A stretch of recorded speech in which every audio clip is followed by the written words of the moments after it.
A world without America's lead. Climate Summit pushes for action despite global challenges. A world without America's lead.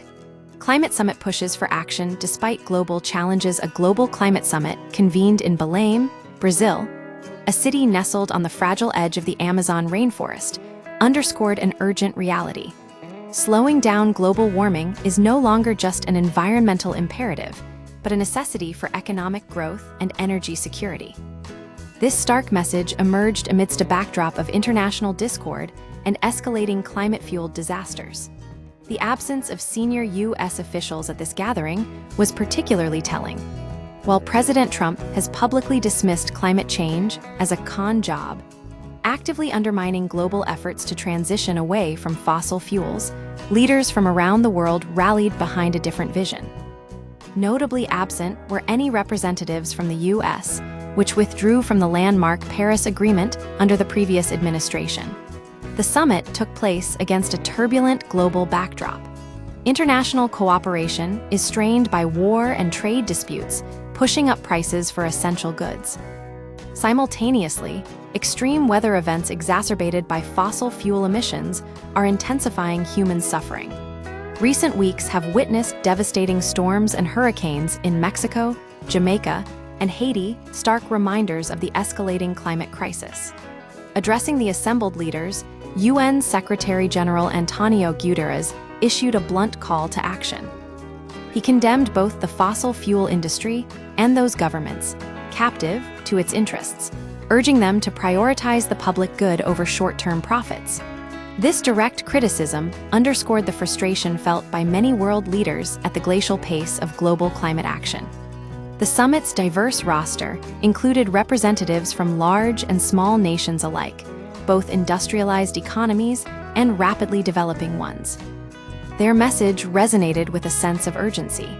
Addressing climate change is not just an environmental matter, but also vital for national security, economic competitiveness, and public health. Examples of this multifaceted argument came from prominent figures on the global stage. British Prime Minister Keir Starmer emphasized how homegrown energy sources, wind and nuclear power in Britain's case, could grant nations independence from volatile energy suppliers like Russia.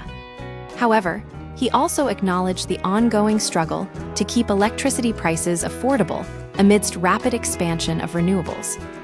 Prince William, heir to the British throne, painted a picture of opportunity, highlighting how climate action can catalyze job creation and drive innovation in cleaner technologies.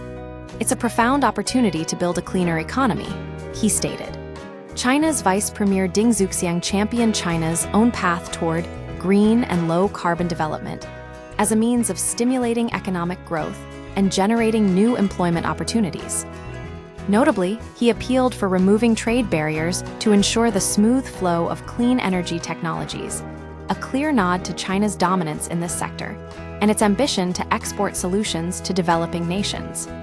Brazil's President Luiz Inácio Lula da Silva framed climate action within the context of safeguarding the Amazon rainforest and its indigenous communities.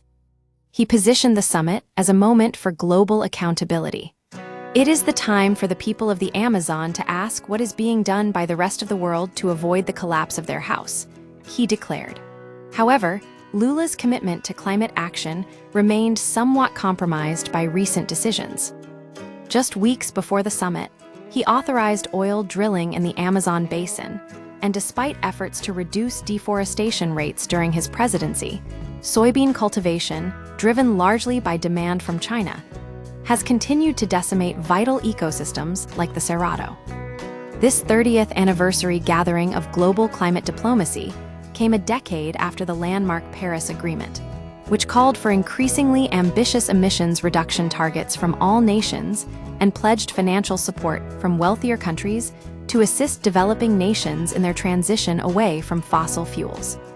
Unfortunately, progress has fallen far short of expectations. Scientists now warn that exceeding the 1.5 degrees Celsius, 2.7 degrees Fahrenheit, warming threshold, a limit considered crucial to avoiding the worst impacts of climate change, is virtually certain. This means global emissions must be nearly halved between 2019 and 2030, a goal nations have failed to approach. Current policies suggest we are headed toward closer to 2.7 degrees Celsius of warming. The hard truth is that we have failed to ensure we remain below 1.5 degrees, Guterres stated unequivocally. This is moral failure and deadly negligence. Despite these grim realities, the summit also showcased a paradoxical reality. Renewable energy technologies and electric vehicles are steadily gaining traction in both developed and developing nations, though not nearly fast enough to meet even moderate climate targets. This suggests that while political will remains fragmented, technological solutions and growing public awareness are slowly but surely reshaping the global landscape.